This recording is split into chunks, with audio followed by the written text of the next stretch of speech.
16वीं सदी का अंत था। लंदन के बंदरगाह पर एक अजीब सी हलचल थी। व्यापारी, नाविक और साहसी लोग एक ही बात की चर्चा कर रहे थे, भारत। लेकिन ये कोई साधारण यात्रा की योजना नहीं थी।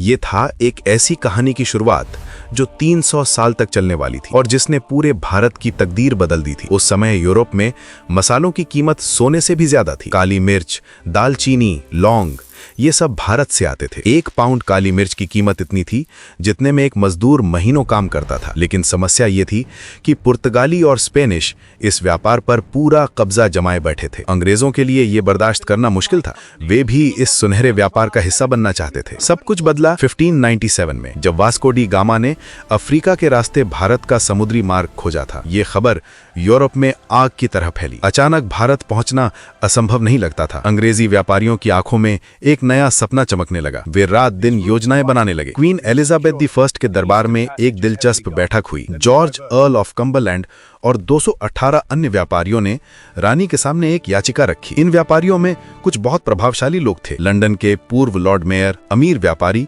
और समुद्री यात्राओं के अनुभवी लोग। उनकी मांग सीधी थी, भारत के साथ व्यापार करने की अनुमति। रानी एलिजाबेथ समझदार थी। उसने देखा कि ये सिर्फ व्यापार का मामला नहीं था, बल्कि इंग्लैंड की शक्ति बढ़ाने का मौका। 31 दिसंबर 1600 का दिन इतिहास में सुनहरे अक्षरों में लिखा गया। क्वीन एलिजाबेथ ने ईस्ट इंडिया कंपनी को रॉयल चार्टर दिया। इस चार्टर का पूरा नाम था the governor and company of merchants of London trading into the east Indies. ये कोई साधारण कागज नहीं था। ये था एक ऐसा दस्तावेज जिसने अंग्रेजों को कीप ऑफ गुड होप के पूर्व में सभी जगहों पे व्यापार का एक अधिकार दे दिया। मसाले, चाय, कॉफी और सभी लग्जरी गुड्स पर उनका कब्जा हो गया। चार्टर में साफ लिखा था कि बिना कंपनी की अनुमति के कोई भी अंग्रेज इन इलाकों में व्यापार नहीं कर सकता। लेकिन असली कहानी शुरू हुई 1601 में। कैप्टन जेम्स लैंकास्टर के नेतृत्व में रेड ड्रैगन नामक जहाज लंदन से रवाना हुआ। साथ में थे हेक्टर, सूजन और असेंशन जहाज। कंपनी ने इस यात्रा के लिए 68,373 पाउंड्स का फंड जुटाया था। उस जमाने में ये एक बहुत बड़ी रकम थी। ये कोई आसान यात्रा नहीं थी। 10,000 मील का सफर,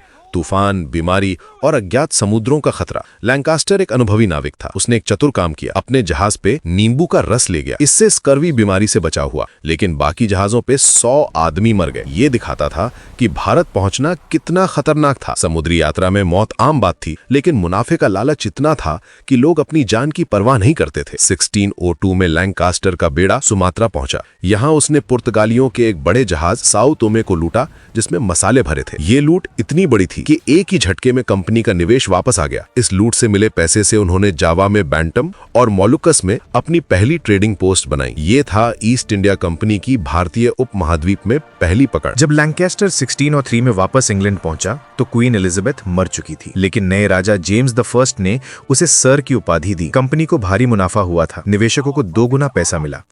अब अंग्रेजों का हौसला बढ़ गया था। वे समझ गए थे कि भारत सच में सोने की चिड़िया है। धीरे धीरे कंपनी ने अपना जाल फैलाना शुरू किया। 1612 में बैटल ऑफ स्वॉली में उन्होंने पुर्तगालियों को हराया। ये एक टर्निंग पॉइंट था। अब मुगल एम्पायर भी अंग्रेजों को गंभीरता से लेने लगी। एम्परर जहांगीर ने उन्हें व्यापार की अनुमति दी। 1639 में उन्होंने साउथ ईस्टर्न कोस्ट पर एक किला बनाया, जो बाद में मद्रास बना। 1690 में कैलकत्ता की स्थापना हुई। ये सब सिर्फ व्यापार के नाम पर हो रहा था, लेकिन हकीकत में ये था एक साम्राज्य की नींव। हर ट्रेडिंग पोस्ट एक छोटा किला था। हर व्यापारिक समझौता एक राजनीतिक कदम था। अंग्रेज बहुत चालाकी से आगे बढ़ रहे थे। वे अपने साथ सैनिक भी लाए थे, जो कहने को तो व्यापारिक सामान की सुरक्षा के लिए थे। सबसे दिलचस्प बात यह थी कि भारतीय राजा इस खतरे को समझ नहीं पा रहे थे। उन्हें लगता था कि ये सिर्फ व्यापारी हैं, लेकिन ये व्यापारी अपने साथ तोपें, सैनिक और एक पूरी सभ्यता का अहंकार लेकर आए थे। वे धीरे धीरे स्थानीय राजाओं के झगड़ों में हिस्सा लेने लगे और हर बार अपना फायदा निकालते गए। इस तरह शुरू हुई थी वो कहानी जिसने भारत को 300 साल तक गुलाम बनाया। ये सब शुरू हुआ था सिर्फ मसालों की तलाश से, लेकिन अंत में यह बन गया था दुनिया के सबसे बड़े साम्राज्य की कहानी। एक छोटी सी ट्रेडिंग कंपनी ने पूरे भारत को अपने कब्जे में